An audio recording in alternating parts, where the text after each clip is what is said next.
వందల కోట్ల రూపాయలు కేంద్రంలో మొత్తం బీఆర్ఎస్ దోచిపెట్టి మొత్తం వాళ్ళే మోడీ గారికి కృతజ్ఞతలు చెప్పరు వీళ్ళు. మళ్ళీ ఇంకా పైసలు వాళ్ళకి ఇస్తారు. ఎంతో చెప్పిన వాళ్ళు అనగా బాధనే కాదు, మంచిగా సేవ అయ్యేది. ఇలా వినాయక చవితి వచ్చింది, మీరు ఏం చేస్తారు, మంచిగా వాళ్ళని పిలిచి కలెక్టర్ పోయి గ్రావెల్ వాళ్ళు చచ్చిపోతున్నారు, జీవనకి వస్తున్నారు. ఈ మహేశ్వరు ప్రసాద్ జీవనకి పరిచయం కాడికి అవసరం చేయాల్సింది. అప్పుడు ఆ సీఆర్ ఐసీ గారు ఉన్నారు, వాళ్ళకి పోలీస్ బందోబస్తు వాళ్ళు భోజనం కూడా ఉండేది. వాళ్ళ జీవనకి చూడే మంచిగా కౌంటర్ చేసుకొచ్చారు. ఇప్పుడు ఏదైనా పేరస్ వాళ్ళు చేస్తారు. కొంతమంది జిల్లా కొంతమంది ఉంటారు, వాళ్ళు రాజకీయ నాయకులు, వ్యాపారస్తులు. వ్యాపారం కోసం రాజకీయాలు పడుకుంటారు, ఆ వచ్చిన పైసలతో రాజకీయాలు చేస్తారు. మాలాంటి వాళ్ళందరినీ ఓడగొట్టే ప్రయత్నం చేస్తారు.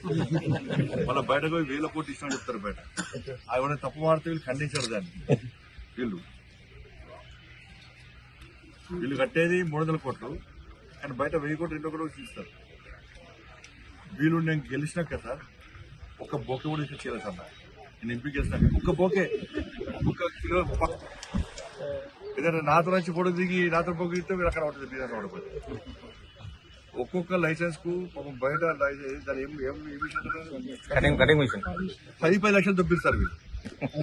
ఆ షాప్ పెట్టాలంటే 10 లక్షల రూపాయలు. ఆ సభ్యత మనుషులు ఎడిపోయినాయి. 350 మిషన్లు ఉంటాయన్న. మిషన్ సభ్యత పైసలు ఎవరికి ఉపయోగపడదు, సమాజానికి ఉపయోగపడదు కదా. ఏమైనా పైసలు అవి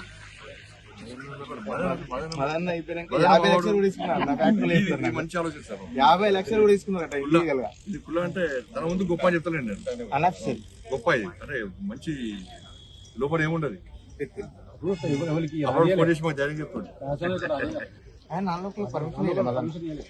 10 లక్షల రూపాయలు లైసెన్స్ తీసుకుంటే కోట్ల రూపాయలు సార్ ఎట్లా లెక్క చేస్తారు సార్. మీరు కూర్చోవాలి సార్, లెక్కలు తీద్దాము సార్.